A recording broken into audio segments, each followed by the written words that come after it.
Good morning again to all in the sanctuary and those our family in Zoom. This morning's readings is from the Luke, the 26th to the 35th chapter. There will be signs in the sun, the moon, and the stars, and on the earth distress among nations, confused by the ruin of the sun, by the sea and the waves. People will faint from fear and foreboding of what is coming upon the world, for the powers of the heavens will be shaken. Then they would see the Son of Man coming in a cloud with power and great glory. Now, when these things began to take place, stand up and raise your heads, because your redemption is drawing near. Then he told them a parable. Look at the fig tree and all trees. As soon as they sprout leaves, you can see for yourselves and know that summer is already near. So also, when you see these things taking place, you will know that the kingdom of God is near. Truly, I tell you, this generation will not pass away until all these things take place. Heaven and earth will pass away, but my words will not pass away. Be on guard so that your hearts will not be weighed down with dissipation and drunkenness and the worries of this world, and that day does not catch you unexpectedly like a trap, for it would come upon all who live upon the face of the whole earth. Be alert at all times, praying that you may have the strength to escape all these things that will take place and to stand before the face of the Son of God. These are the words.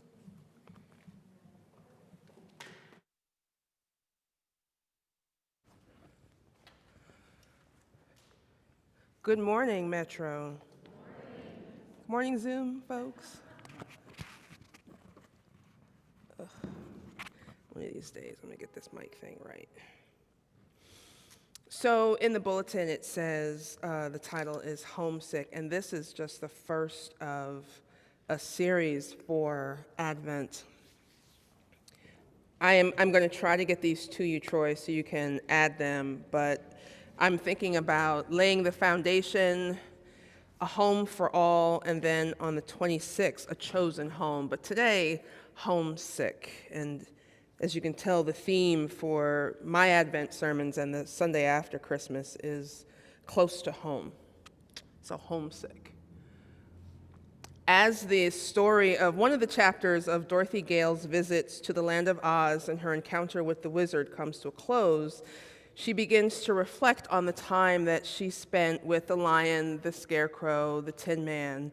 She knows she's not the same person at the end of this chapter as she was in the beginning when she was first swept away to Oz.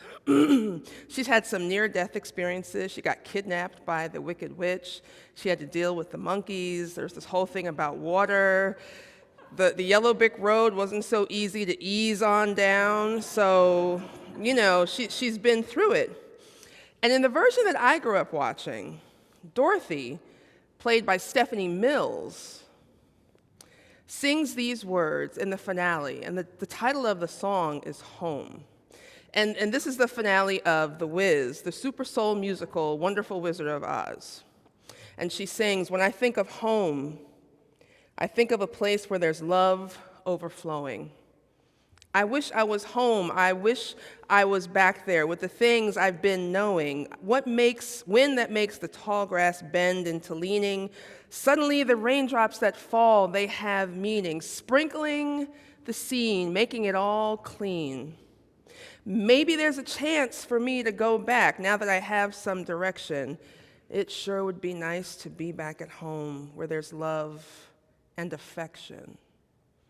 And just maybe I can convince time to slow up, giving me enough time, in my life to grow up. Time, be my friend and let me start again." See, Dorothy is caught between these lessons that she's learned along the way and this longing to return home, which I recall was the whole point of the trip, right? She landed there and now she's spending all this time trying to get back.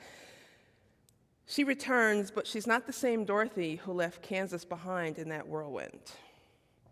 She spends that entire time homesick for Kansas and NEM. We have been in a bit of a whirlwind for the past 2 years. And for us, it doesn't appear that it's going to end anytime soon. And yet this past week, or this weekend, may have helped to relieve some of the homesickness some of us have been feeling. This word, homesick, breaks down into two parts. Home is part of it, and then the second part of it is woe or pain. And it translates into this longing. It actually, so I'm a word nerd, so you'll have to excuse me. I'm the kid who tried to read the dictionary, and one day I'll get through it. I love words. I spend all of my time on etymology online because I'm like, what does that word mean? This one, it actually ties back to 1756, and it was a word used to describe the longing for the mountains in Switzerland. Now, this Advent moment is a very interesting time for us to settle into these days when there's less sunlight, and we know it's coming. There's less sunlight, more moonlight, and we have a longing for more light, more brightness. Why does it get so dark so early? As a gardener, I plant with an expectant attitude in the fall garlic bulbs, because I know that something magical and amazing is going to happen in the darkness of that dirt. Come springtime, I'm going to see some sprouts. The scapes will come up. I'm going to roast those with some butter, right?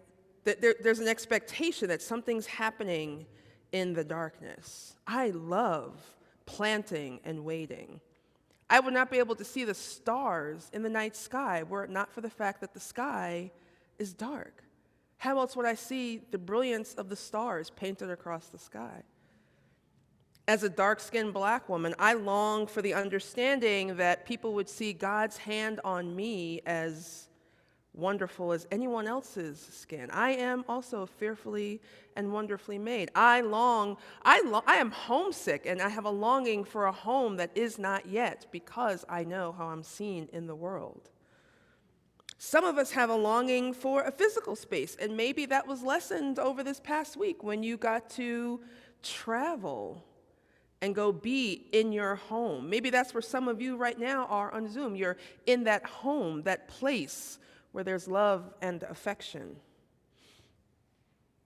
Some of us, though, are feeling a different kind of woe that may not have as much to do with a physical place. Some of us have been desiring familiarity, intimacy, belonging, the longing for a gathering, for a shared meal, for a hug, unmasked, for hands held around the table instead of smiles frozen behind a Zoom square. Familiar smells and scents and aromas, the pie, your dad's cologne, your mother's perfume, the smell of winter, the smell of a tree.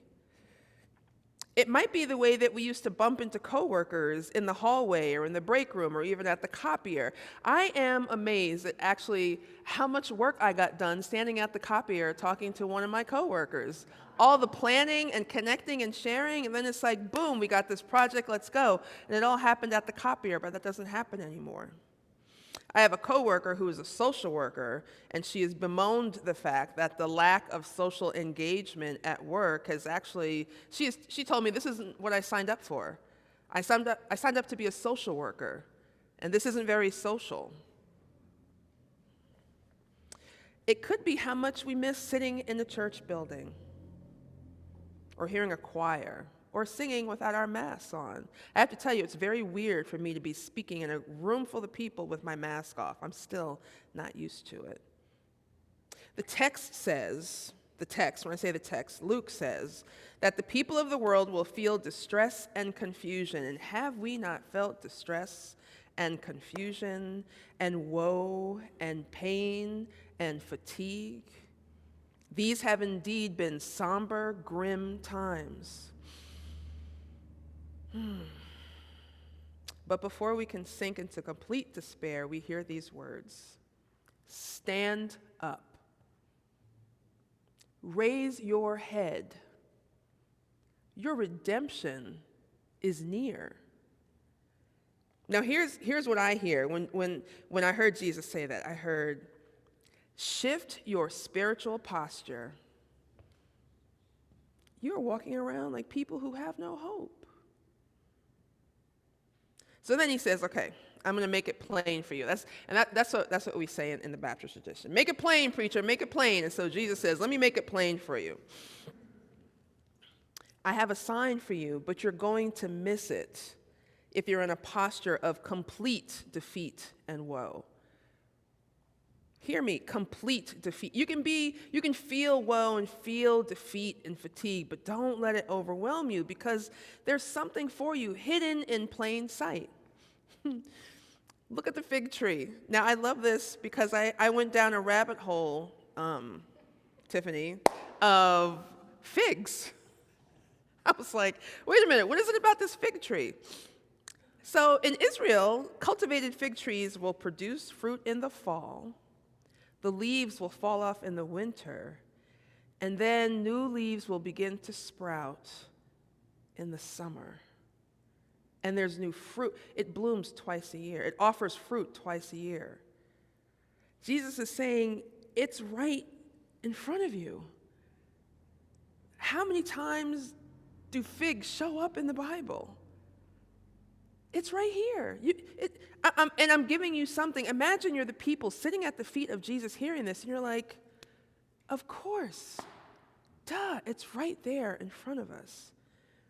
Figs are a sign of abundance. Steve, it's prosperity, well-being.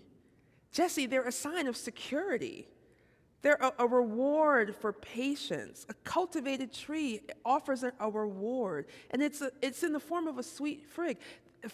They're versatile. They're so familiar. What a moment to be sitting there and realize, of course, Jesus, how could we forget it? It's easy to forget it. Sure. Confusion, distress, trauma, fatigue. Yeah, it's easy to forget. Now, I've been to Israel, and I'm actually sorry that I didn't pay more attention to the fig trees all the time I was there. And I'm embarrassed to say the only time I've eaten a fig was in a fig Newton. And now that I think about it, I don't even know if those are real figs that are in those fig Newtons. So I know I need to change that. I definitely need to change that. So they're not as familiar to me as the people who sat and listened to Jesus talk about that. But you know what is very familiar? God's presence is so familiar. We have a history with God. We've got a track record. We've got a testimony of God's activity in our lives. Now, sometimes my longing and my homesickness may cause my hope to slip just enough for me to almost forget who God is. But then I remember that morning by morning by morning by morning, there are new mercies for me to see. And with each new mercy, there is a new hope. Amen.